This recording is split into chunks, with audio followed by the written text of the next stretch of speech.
Question: what kind of bear is no, I'm kidding. Question: does your website actually bring you leads? Otherwise, it's just there wasting money, right? Hey, I'm Dan. I review websites to find out what works and what doesn't work so you can figure out what to do for your own website to get more bookings. You can actually, since you do have access to your own website, I hope, you should be able to have access to the data for your conversion rate. Otherwise, you can easily compute this with, I think, the number of leads you actually got for a specific time period over the total of visitors you have had from the website over that certain time period times 100, right? I think it depends on what industry that you're in, but the conversion rate, I think, hovers around 1 to 5%, which is quite the distance. But if it's way less than 1%, like your conversion rate is way below 1%, yeah, you do need to do some changes for your website so it actually brings you leads, right? Luckily, I do have a checklist for that, and let's use this website as an example. Let's go over it and how you can improve your conversion for your website. Basically, how to make sure that your website actually brings you money or leads or bookings, right? First and foremost, does it have above the fold and a CTA? It does. Oh, CTA in above the fold. Sorry, I got that backwards. CTA is basically call to action, which is the button, this button, the main button, or this one, right? And its meaning by above the fold is not having to scroll down to actually find that button, because like it's in the above the fold. Anything after I scroll down is below the fold. It should also be true for your mobile version, and it's here, so that's good. Let's check that off. Problem plus solution, explain what issue they solve, what outcome they deliver. They actually do that, so it's pest control, which is quite specific and intuitive, right? Self-explanatory. I don't have to explain what it is. And then peace of mind, which is the outcome. I mean, if I have a rat or this, then I would definitely be uneasy, especially with kids around. I don't have kids, but you get what I mean. And they're doing that correctly, so that's good. Unique value, clear reason to choose them over competitors.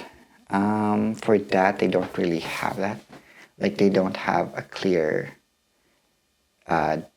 differentiating angle, a USP over their competitors. Give me a moment to say if we can examine it. Yeah, they don't have that here, sadly. What I mean by that is something that definitely makes sure that you stand out over your competitors. I guess this is my best example, I could say. So compared to my competitors, I do offer a 10 leads guarantee, right? So that is something that that makes sure that I actually get this check. So the unique value that I offer, but they don't have that. That's just an example, by the way. CTA copy, action oriented. So what this means, the first word should be a verb. So it says here call, so they do that. That's good. And then another thing for the CTA copy is it should talk in first person, and then it should have a sense of urgency. Unfortunately, they don't. They do have sense of urgency in a way, which is today. So you can say call now, call today, and all that stuff. And then, wait, what did I say for that one? Oh, I can't really call my today. I could say request my quote, something like that, because they also have a quote here. So instead of a call today, they could also say something like get my quote today, something like that. But so far, it's not that bad since it's called today. CTA design, unfortunately, they fail on this one. What I mean by that is it should basically be the most prominent thing on any given point. So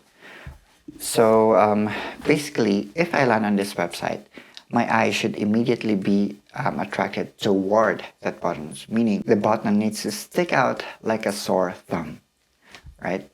I wonder if I can find an example. Oh, best example. Love it or hate it, they have a ridiculous amount of data, so they've already tested this.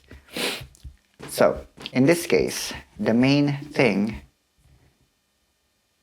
the color is white, right? Like majority is just white.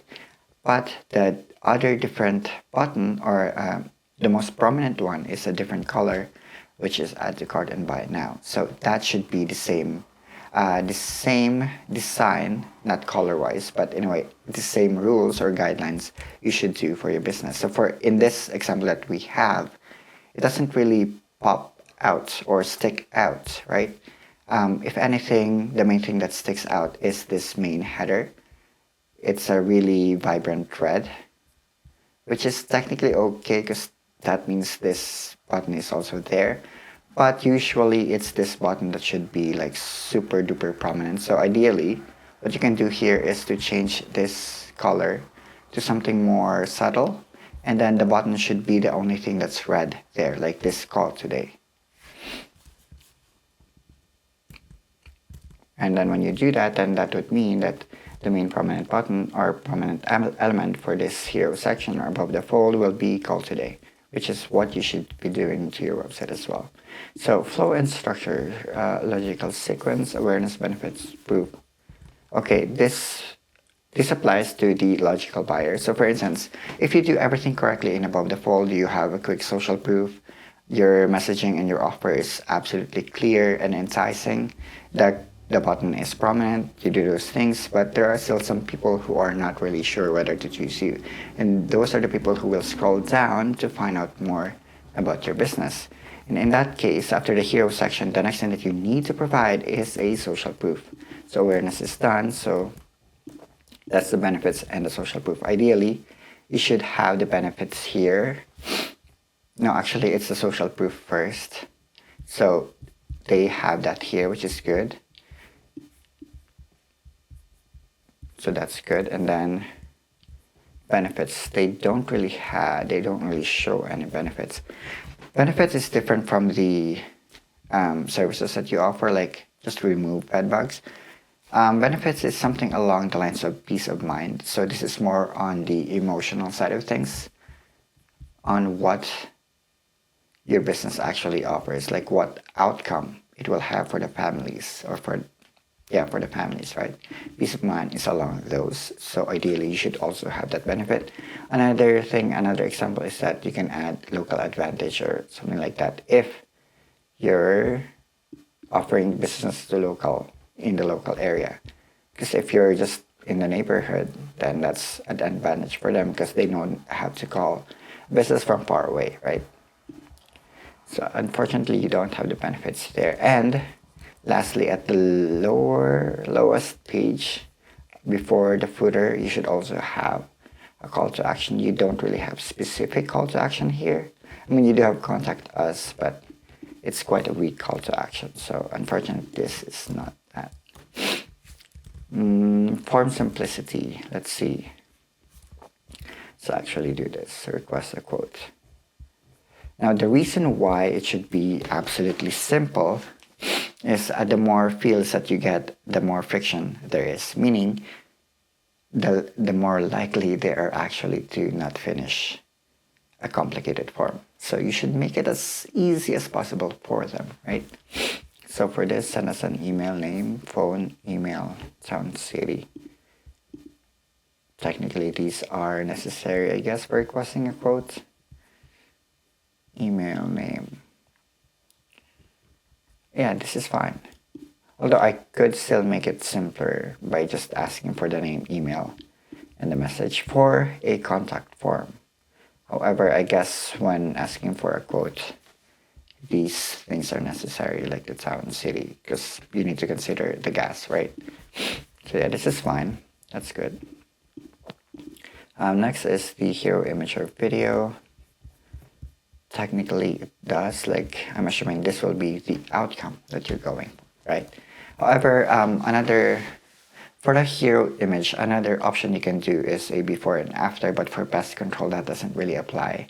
Something like it could be as well as you doing the service that you actually offer to do.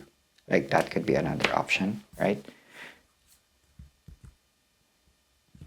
In fact, I think that will work better because if it's an original image, even if it's not high quality, because it can convey trust as well, right? Meaning they're more likely to convert. But this, I would say 50-50, quite okay.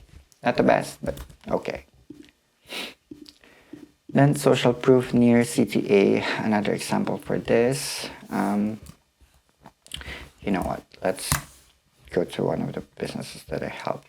So for this, you can add a quick social proof near CTA. So if they're still not sure whether to actually choose your business, then you can do that here as well. Unfortunately, they don't have it. So yeah, you can add that beside, below, wherever, as long as it's near your call to action or your button. And distraction free. Now, the reason for this is your homepage alone should just be focused on one thing, which is, in this case, I'm assuming it's to get the visitors to actually call your business, right? However, in here, it's not. This is not that bad. However, I wouldn't really put that here beside the call today because you already have it here. Basically, when it comes to conversion optimization, it does not make sense to have the pests here. And then another distraction here, luckily you don't have any sliders, but another distraction that you may also have on your website because it's super duper common is this social media. Like you don't need a social media in the above the fold. Put it below, like on the footer itself, because the goal of the social media is to get them to your website to actually book a service with you, right? So if it's here, then if they go to Facebook or in this case Twitter, there's a lot of distractions there because the goal of Facebook is to get their users to stay on their platform, right? Meaning once they've accidentally entered the doom scrolling again on Facebook, then they've forgotten all about your business, right? So yeah, don't add social media links on the above the fold. That's not good. And yeah, we actually already did this earlier. So yeah, overall, I'm saying this is actually quite okay. I would say 7 out of 10 when it comes to conversion. So yeah, I hope you can apply what I just talked about to your business so you can increase that number of conversions, right? Of course, conversion is just one part of the main thing that you need to make sure on your website. Like before you even get to conversion, you need to actually get traffic to your website. So if you're not getting a lot of traffic, make sure to watch this next.